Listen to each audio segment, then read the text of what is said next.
have you done for me lately? It's Coons, what have y'all done for us lately? And if there's no answer, the only thing we owe them.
Welcome. Tonight, we have a very, very interesting guest, uh, Sheila Montague. She's here to join us.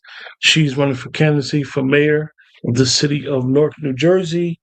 She's no stranger to the show, but this is more of a conversation about her mayoral candidacy and being able to discuss some of the issues where, for most people, they may be hard truths, but it is what it is. Sometimes we tend to not realize in these cities, we know a lot of people. Sheila has been very influential in the politics of Newark behind the scenes for quite some time. Activist, school teacher, really out there in the streets, as we would say, getting it out the mud. So she came on tonight so we could have this conversation. So, what's up, Sheila? What's up? Hi, Quentin. Thank you for having me this evening. Oh, so you got your coffee right now, tonight, huh? I do. I do. I was taking advantage of this great weather that we're having. So I got me a lot of rest today. So I said, well, let me get a little coffee to Yeah. wake up a little. Yeah, let's pray. Hopefully everybody is safe out there. We got blizzard conditions in the Northeast, and at first they said it was always going to be more coastal, and now it's coming further inland, probably about 200 miles inland. Couple feet of snow, blizzard condition, windy. So let's hope everybody's safe, um, Absolutely. and definitely be considerate of that. So Definitely. Sheila, I have a few questions for you, Okay. but let me just ask you. What would you first like to say for someone who is a potential voter for you?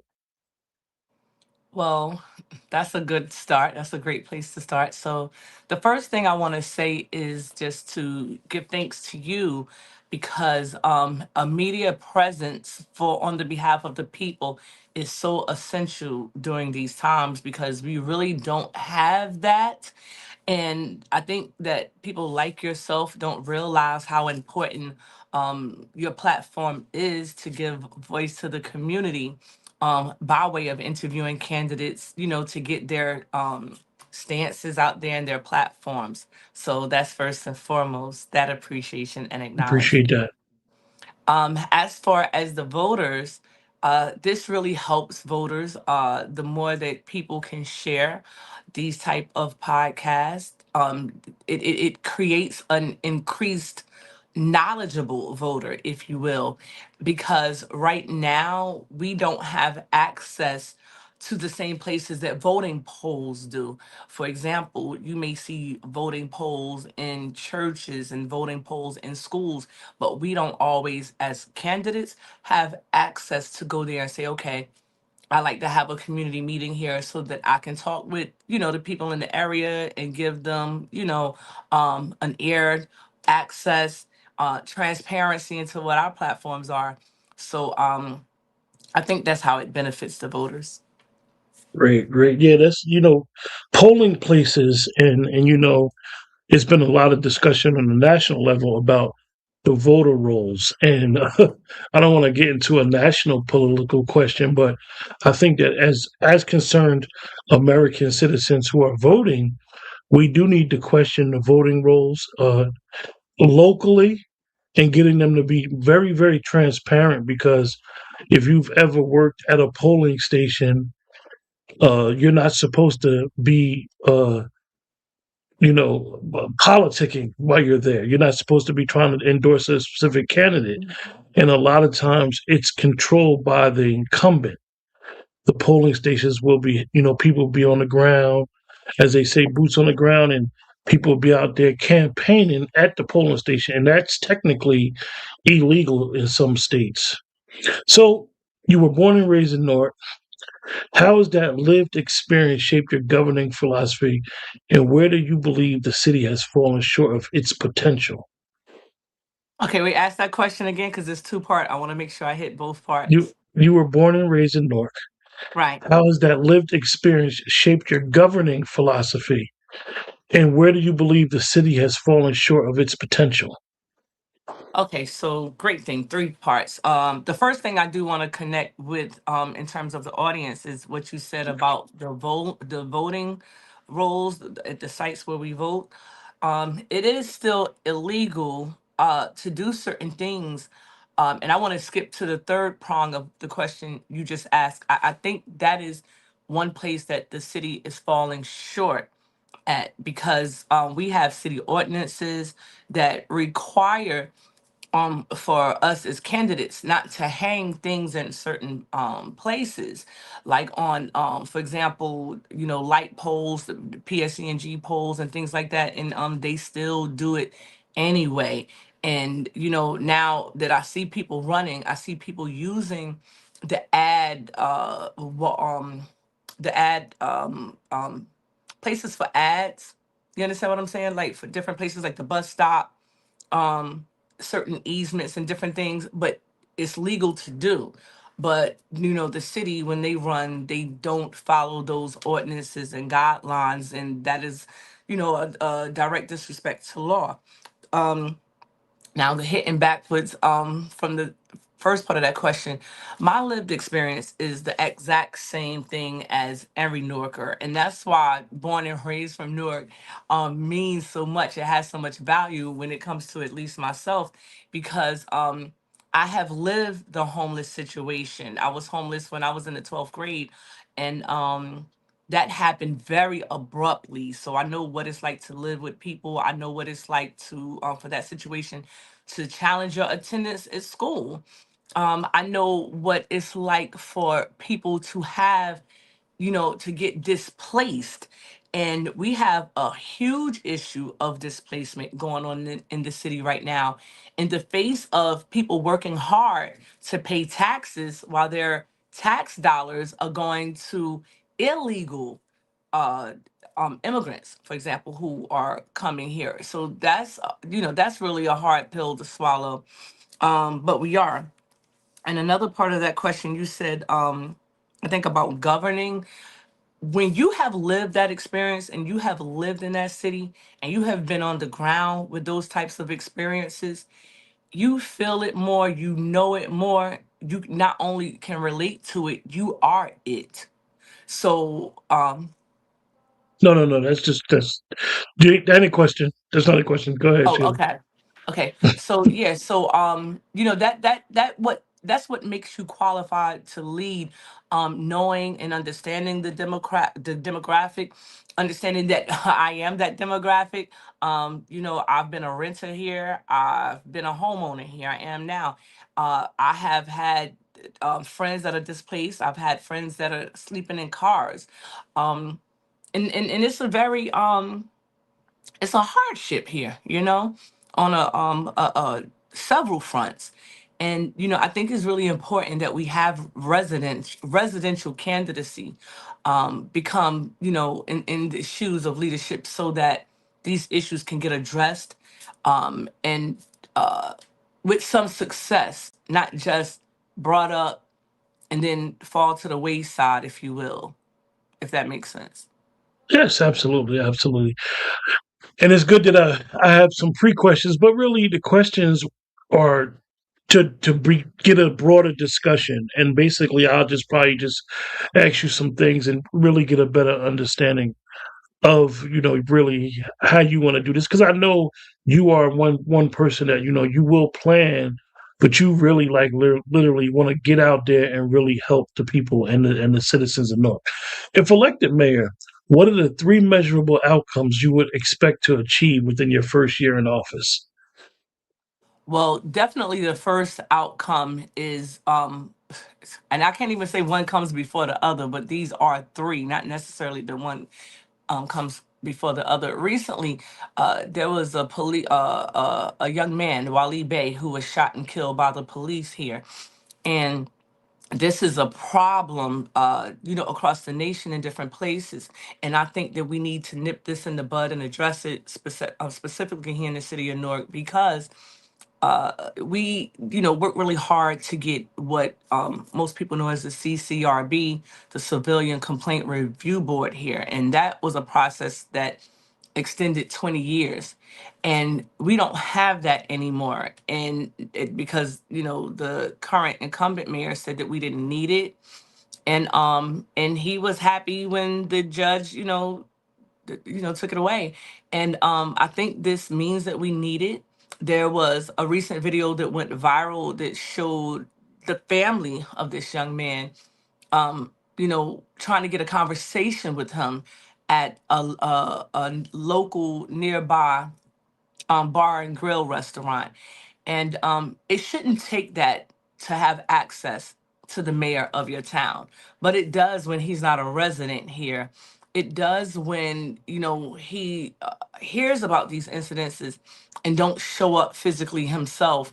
And we've seen the same type of situation play out with the not too long ago, also highly publicized arrest of the Rodwell Spivey brothers, whereas we didn't see the mayor show up either. And ironically, this was a platform that he ran on, among many other things, police brutality. So I think it just needs to be addressed right away. So that's one of the things that I definitely want to get on. Another thing is sanitation. We have a huge sanitation issue here with garbage, bulk, uh, uh, just random dumping that's going on in the city. And we need to get on that right away. There are so many current, up to date ways to deal with sanitation that we're not practicing here now in the city of Newark. And I think that there needs to be an adjustment in the budget so that we can invest in some more current ways to deal with sanitation, as opposed to the millions of dollars that are currently getting allocated, for example, for the miscellaneous um, things that the mayor needs. Yeah, I That's know that in the how budget. a lot of people may not understand the complexity we're dealing with, like you said, DPW in a city like Newark. For example, you can live on a city street like yourself, and you could be your side streets could be county roads. For example, we having a blizzard right now, so you could be boxed in your home for 2 3 days because the county has plowed the roads, but the city didn't plow your specific street.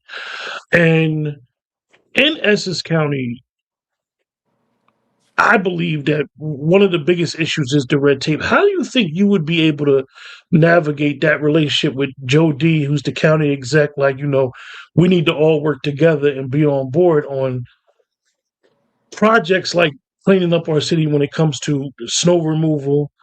And really, people have nowhere to park on the street. I mean, they can't park in a public parking lot. There's no public park. So they park it on the street. You telling us to clear the street, don't throw snow in the street, but our cars is boxed in. How do you think that needs to be worked and better communicated with the community with that trust level? Well, I'm not sure that it has anything to do, that particular issue, with Joe D in the county, because the county roads are usually done, as far as I know.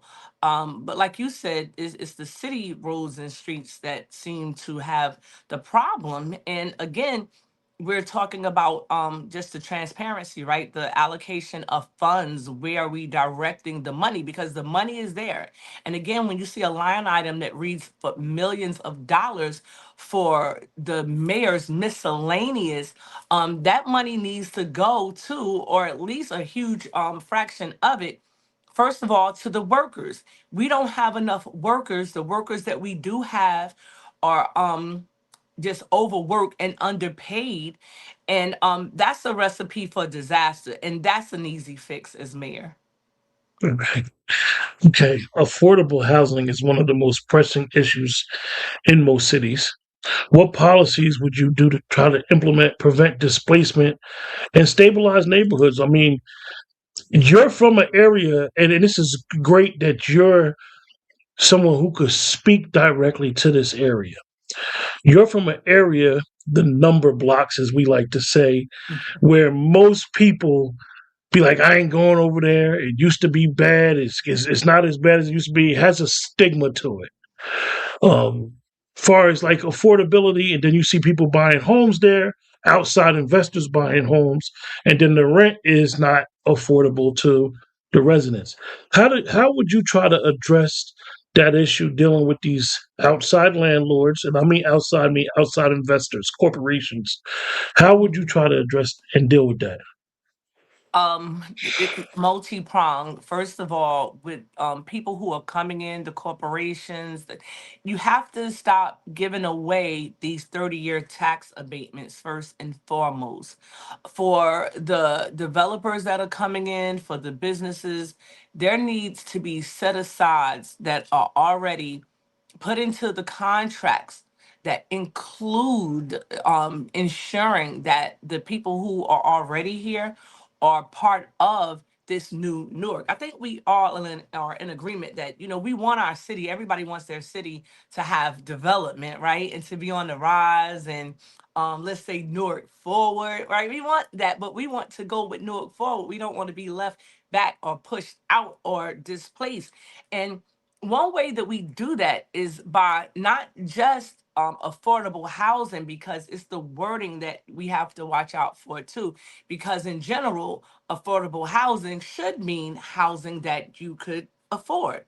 But in actuality, it's really not. Because if you look at the average of income that the average Newarker have, affordable housing is actually not affordable. So we want to have set asides for low income housing so that people with low income can afford to have a roof over their head. Now, we understand that Newark is a very transient place, but this is why there has to be a cohesiveness and a balance between local government, how they do business, and how business is done for the homeowners as well as the renter, because those are two different interests. The COVID situation showed us that. There was money that went to landlords, right? And there was credits that went to tenants. Both of these entities weren't, on the same page. There was no cohesiveness. So landlords felt gypped. Tenants felt like this was a relief, but a relief for some may not be a relief for all. And we have to consider that. Like I said, everything has balance to it. We do want development to come to Newark, but everyone does not need a 30-year tax abatement. Case in point, Robert Treat just recently got a tax abatement for what? That never should have happened. It's a hotel. Sheila, if you don't mind, right now, Sure. I understand the language of the tax abatement. Mhm. Most most voters or most people don't really get that wording, tax abatement. Okay, Sheila, Okay, so I'll break it I down. own Motorola. I own Motorola. I want Okay, to so come, you build a building in Newark, and you're bidding for my services to come to Newark. It's going to open up jobs. This is always the play. It's going to open up jobs. It's going to open up opportunities. I own a Fortune 500 company, and I want a 35-year, 40-year tax abatement. What does that mean? Explain to the audience, like, really what that means. Okay, so in the city, specifically Newark, right now the taxes are coming from homeowners. So those property taxes in Newark quantify for maybe what 20%. So you have 20% homeowners, and so they are responsible not just for taxes, but the hike in taxes that has happened over the last 10 years, and it has been significant. So when you look at that and you see businesses coming here, which, let's just take ShopRite for example, they paid off their entire debt, and so everyone needs to pay their fair share if businesses are here, not just get, okay, you don't have to pay any taxes at all for 30 years. And then you're benefiting from that money, but the community is not. For example, when ShopRite came here, I know for a fact that part of that contract deal was to have, people in the community work there. But now, since it's paid off and that 30-year tax abatement is still in effect, right? Because they haven't been here for 30 years, where people used to work is now replaced with self checkout. So each one of those self checkout spaces represents a job that is not had by an actual Newarker here. You see how that goes? Yeah, I don't know if yeah, that's clear. So that's yeah, yeah. problematic. So the taxes, it must be a balance for the people who are coming here with businesses, Motorola or whoever. You have to pay your fair share. You have to do whatever is in that contract for you to do. And yeah, so whatever the business is, and also you have to bid. There's some situations that surround the bidding of certain contracts. um let's take Denty's Towing for example, business that operates here for years. Okay Like, now. I'm sorry. Okay now. Yeah, like, yeah, because Denty's is a huge thorn in people's side that are struggling, can barely afford a car, but you need a car, it's a necessity to get to work. And they have been illegally towing people, putting people who are already living in within the guidelines of poverty, at huge hardships. So they don't even have recourse of action to go downtown and say, hey, this is going on, how can you help? Because, like I said, even if a family member gets fatally harmed, there's just no access. It's almost like having access to your leadership that you allegedly voted for is some type of God-given gift. No, like, we vote for people so that we can have access to them, so that we can share our grievances. And this also plays out at city council. Oftentimes, if you look, people will post, the residents will post city council videos, and you see the only thing you're met with is next. Once you've poured out your heart and your soul and your researched evidence and information, your hardship, your help that is needed, is next. And many times, I don't even think the people have the capacity to address the issues, nor do they even care, because even after the next is said, there's typically no follow up. And if they don't like that you become emotional and frustrated, they will call the police to intervene to kick out the residents. So there's some things going on that could be addressed. And with me in office, they will definitely will. Your mayor should be inside of the council chambers. And I'm not saying at all times, but what are you doing that you're not there? So there's accountability to be had. You should be there. Where are you? You're the mayor. What are you doing? They only meet, what, twice a month. So why Speaking wouldn't to you? that, speaking Yeah. to that, Sheila, right? Sure. We were raised. Anybody that has ever lived in Newark, you know, we had it was a mayor in Newark that passed away recently, a former mayor, where if he was in City Hall, you can go down there and say, "I need to see the mayor," and you would go up the chain, up the ladder, and you'd be like, "No, I need to see him." And he was very transparent. And most anybody that has ever dealt with that city and dealing with that mayor will say that he was always there for the people. Transparency, transparent. That's what he did. He literally was part of the fabric of the city. Absolutely. And when you're raised like that and you see that, and then you see a shift where it's hard to even have a conversation with anybody in leadership. Like you said, even the city council members, anybody that don't understand the government of the North, the government of North is under the Faulkner Act. It's a ward system. So Right. you have council members from each ward that represent the ward that they're in. Is it easy to see your council member, and then work your way up, or just no transparency whatsoever? So it has been so many barriers put in place. For example, for district leaders, the district leaders were supposed to act as the liaison between the actual, residents and the city. The city ward, Yeah, yeah. yeah. And but when this particular incumbent got in place, that was circumvented, and he put in what is known to the city as the assembly, something the assembly, and so you blocked out the district leaders, and you put in a person that was supposed to be the liaison, but within the wards there are multiple districts, depending, on how many, citizens live in a particular ward.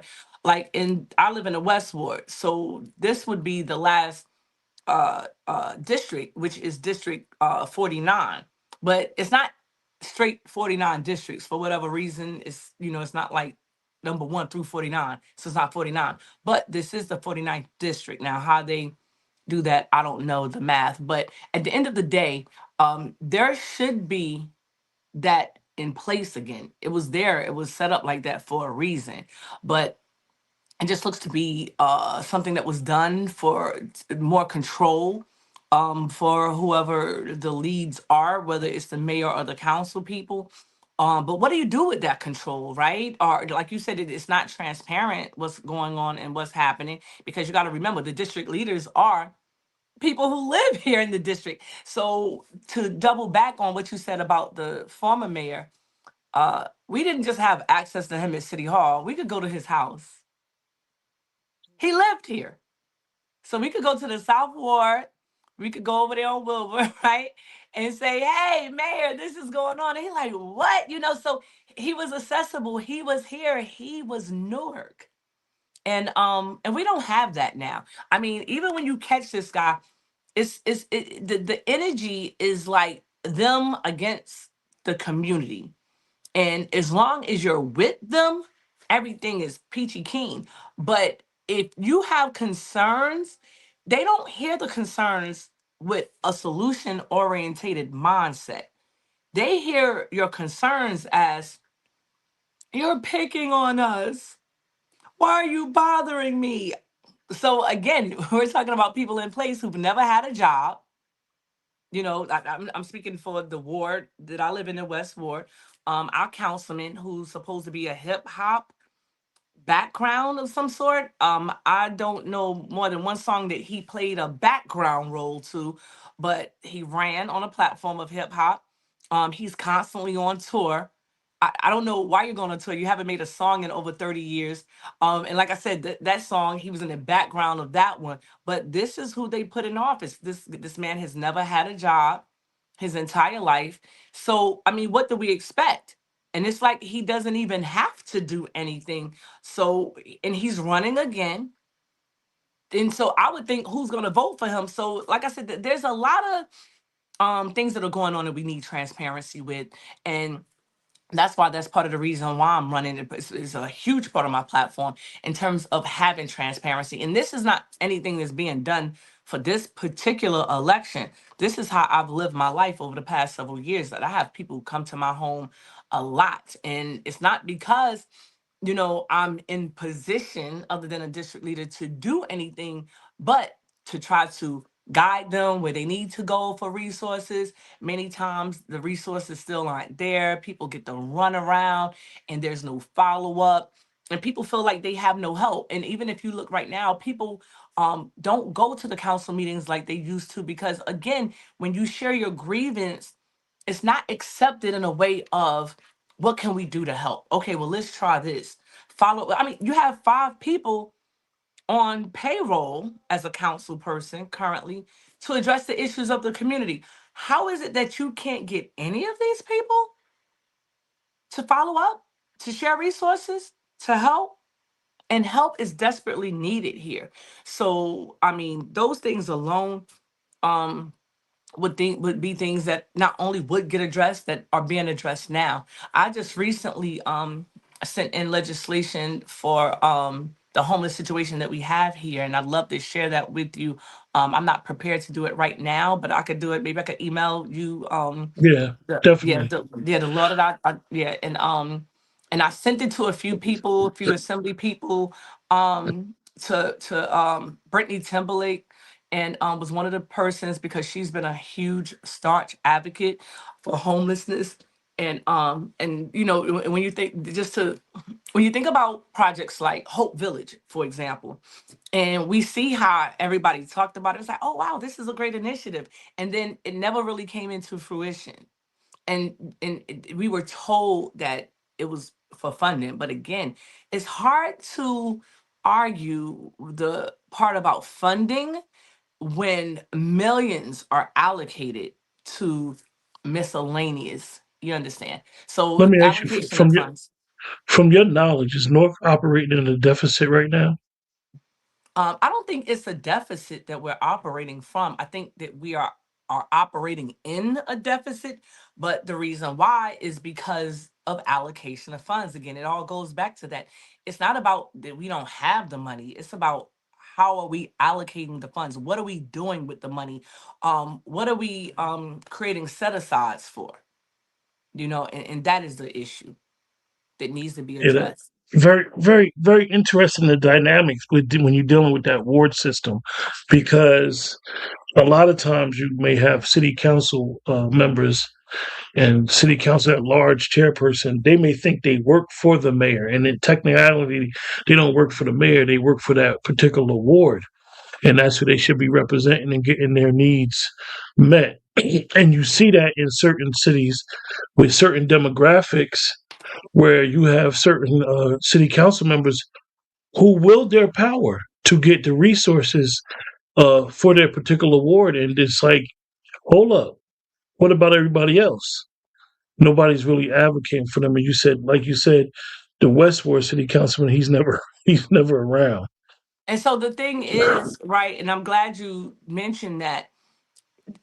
I've been living here all my life, and what I've consistently seen is that, you know, the representatives for each ward advocate for their ward, right? That's why the ward, you know, elects them.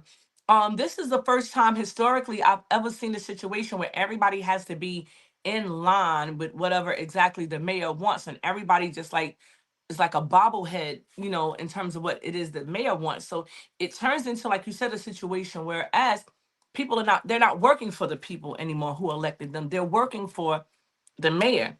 And you have to ask yourself again, how does that situation take place?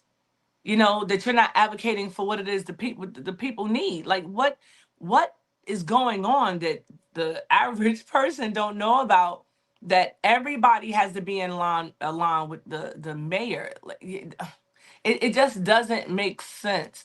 And if it doesn't make sense and there's no accountability, it needs to be challenged, you know.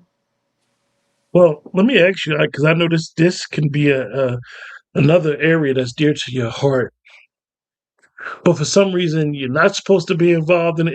It's a tricky thing within New Jersey's legislation with government and being involved with our public schools. You're someone that has over 20 years of experience teaching. You are an educator, educated background. You are someone who loves education. So, as the mayor, how are you going, you and have this relationship with Newark Public Schools and working together? Because I think you had told me last time when we had a conversation about it, the reading level for our kids is it's sad. It's It's beyond sad to say. sad. It's tragic. And so Malcolm X once said that education is the passport to your future. And I took that to heart as a child, and that's why, like I said, even when I was displaced at a school age, I still fought to just ensure my attendance in school because I didn't know how I was going to make it if I didn't have an education, because we were really poor. Lots of love I had, but we were poor. And because I did get an education, it allowed me more choices in life, if you will. So I want that for the children, as well. And that's one of the reasons why I became a teacher. I was very educator, I'll say, very passionate, always passionate about education, and providing opportunities for our young people because they are, in fact, the future. So when you look at the scores, right, of our children that are failing 4 out of 5, that's not just sad. That is an epic failure of a system. And when you look a little deeper beyond the surface and you realize that the same mayor who chose this city council also decided to involve himself in every single school board election in the entire time that he's been there, and have chose these people. Now, I remember when Deborah Terrell, who was a principal over Harriet Tubman, which was a blue ribbon school, her resume included a stint of being the superintendent here. So she had that in her background as well. She was not supported on his ticket, but we have watched him support secretaries. We've watched him support barmaids.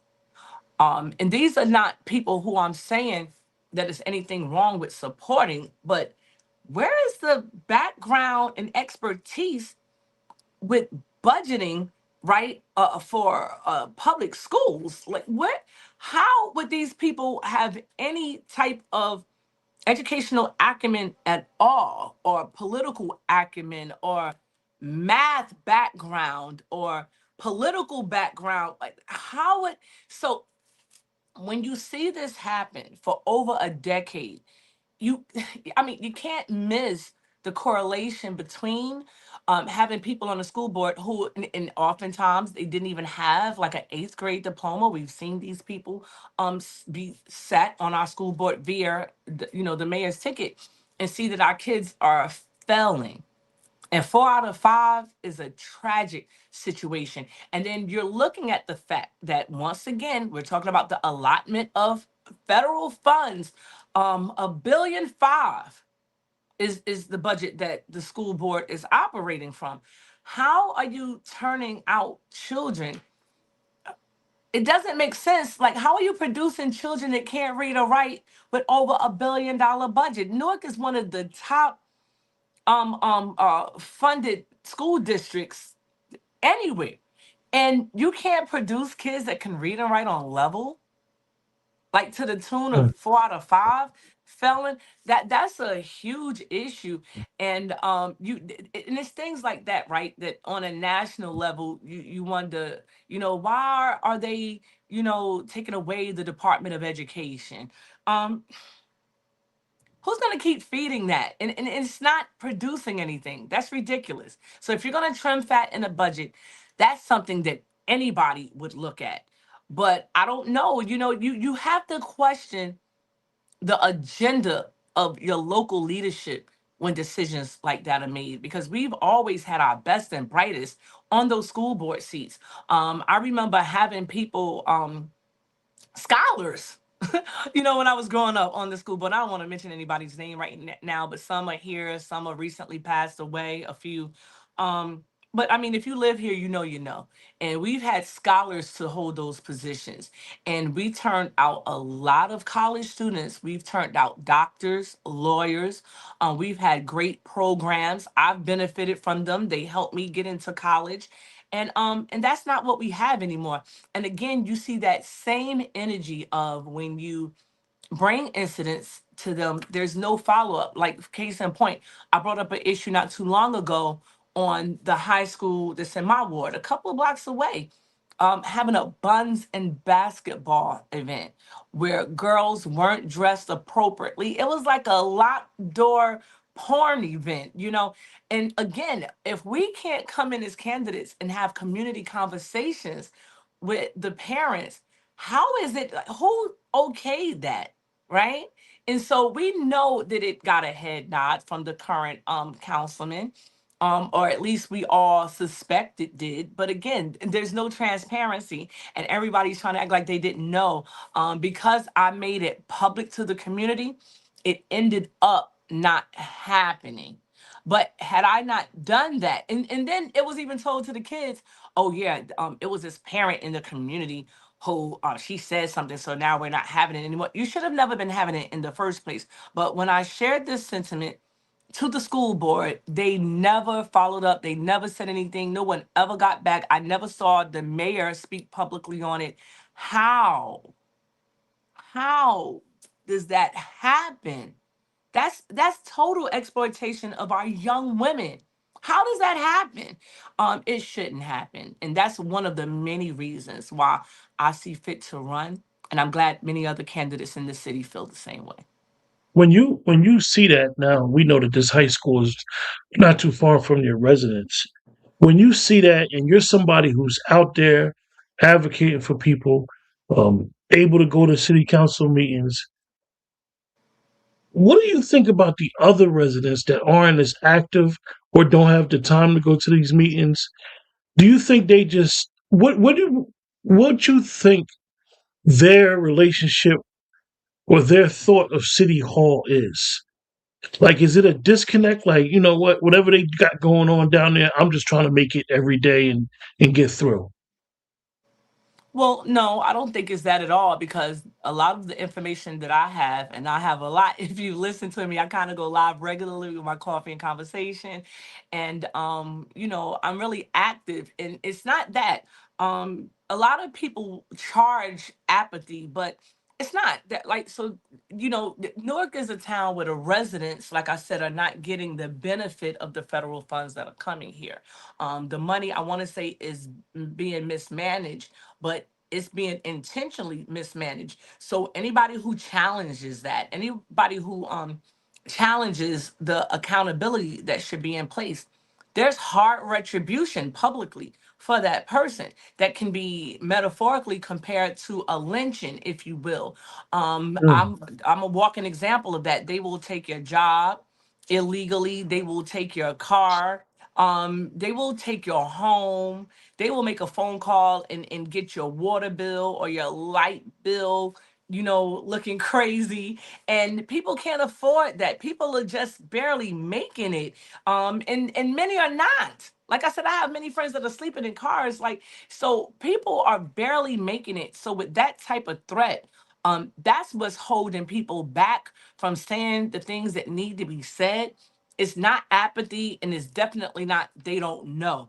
Because I'm telling you, if there's such a thing exists as a bum on the street, bums on the street know.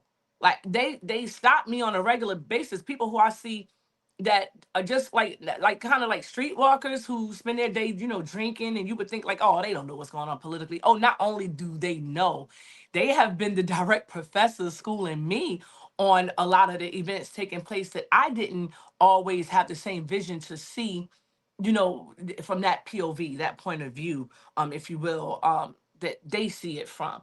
And it's like, wow, what an awakening. So yeah, people know, and they are aware. But like I said, the consequences are real, and the retribution is swift. I mean, even people who have spoken out that worked in City Hall have lost their jobs. There's been public humiliation. I remember one time a young lady was going live about the lead in her water, and two black trucks from the city pulled up to her house. She went live and showed it. It's like, wow. So there's a type of criminology um, that is being executed. The power that we gave them has been, repeatedly weaponized against us as residents. And yeah, so everybody's not going to be bold and courageous on that front. But some of us have to, and those are the people who you see doing it on a day-to-day basis. But there's not any of us who haven't had, and I'm talking about activists, I'm talking about advocates, I'm talking about anybody who speaks up for right. They've had to deal with some level of retribution, and have had systems weaponized against them, even the police at certain times. Now, is this all police? Definitely not. Definitely not. But there are police that have and still will allow themselves to be a part of that retribution, who will come out to people's homes. They've come out to my homes on numerous times to knock my door, just in an act of intimidation, to say, oh, did you call the police? I didn't call the police. Why are you here? Oh, we got a call. We thought you called the police, with a little snide.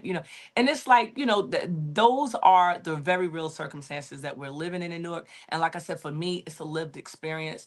And that is one of the many things that motivate me to run this election. Because I ran in 2022 also, where I was denied a debate. So. So with that, that was actually the next question. What did that campaign teach you, and how has it changed your approach today? Great question again. That campaign taught me a lot, right? It taught me that I definitely need people at every single polling site, which is going to be challenging to do because that's work, right? And people want to get paid for work.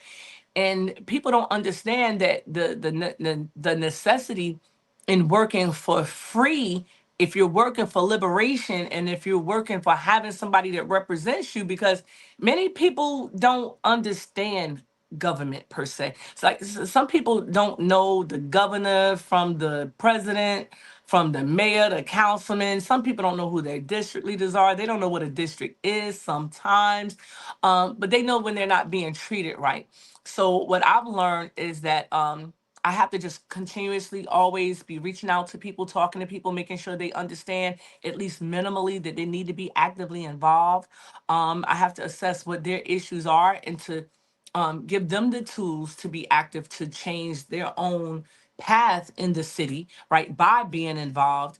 And again, just like let them know, like, what is it that you would like to change? And once they say it, you let them know that pathway to changing those things, and give them the empowerment to know that they can do it.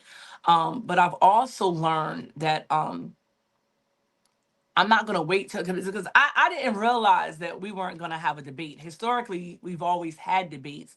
US UVSO sponsored debates for the council, people at large. I was told by them that they were going to sponsor that night that they did it for the West Ward, that they were going to sponsor a debate for mayor. So I said, oh, great. So just send me the link and let me know. That's awesome. And the next thing you knew, we received a text message around the city, that around the ward, should I say, that that particular guy had handed in a letter of resignation.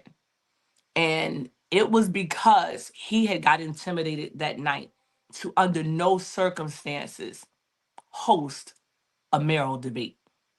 But even with that, I thought for sure the NAACP would definitely host a debate because, again, historically they always have.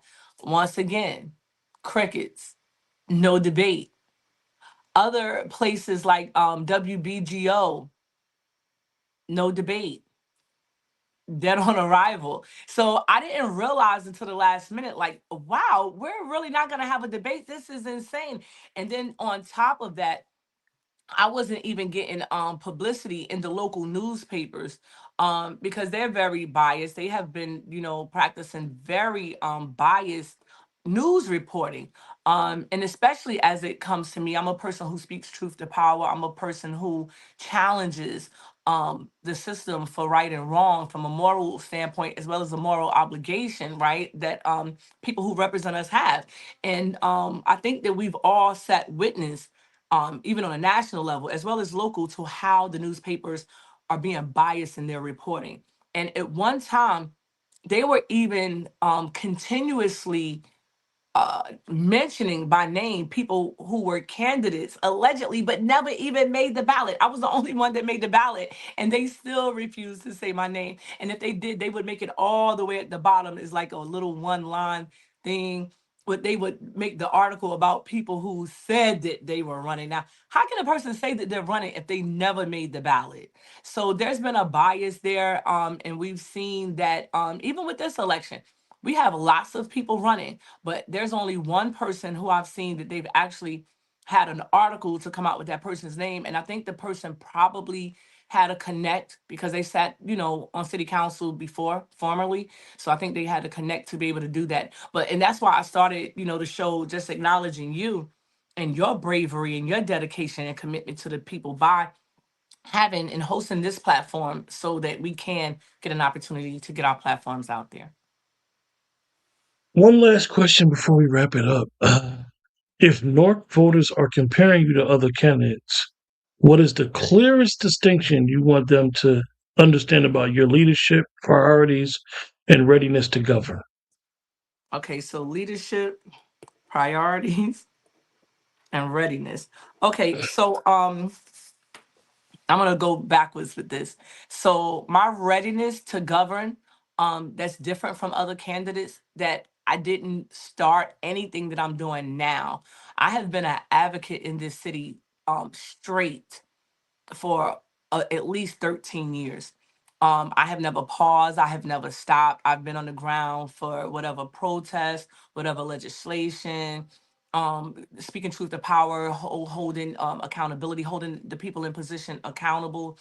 And I've followed up and I've been accessible and I've been a support and help to not only the residents in that way, but just in making sure that, people had whatever I could do to give them. And I'm not in position to do that other than just me myself, but just giving out toys, giving out jobs, information about jobs. Shout out to Sheila Montague downtown, my cousin, who's always steadfast and making sure that that happens. um Making sure that people have blankets in the cold when people should have had housing. But again, I didn't control the budget, so I did whatever I could do to help those people out in the way that I could. um Leading, I prepared myself for that, and I prepared myself for that by not just having 2 degrees, 2 college degrees, because book smarts matter, but I've also been raised in the streets of Newark, and common sense matters as well, and that has helped me lead. But I've also had formal leadership training via Leadership Newark here. And I've graduated from a 2-year program pertaining to that. And I've just been out here, making sure that I've done my part. And I like people to know that. I also like people to know that what separates me from a lot of other people is that many people, like I said, it's important to know and consider that never had a job in their life, but they're running for leadership position. Some people see it as a way to just get a job and to get a paycheck, and they clearly do because when they get in the seats, they don't do what they need to do. And if you're watching them closely, they weren't involved in doing anything prior to being elected. But unlike myself, I have done this work and not gotten paid for it. I have done this work and not received a check from City Hall.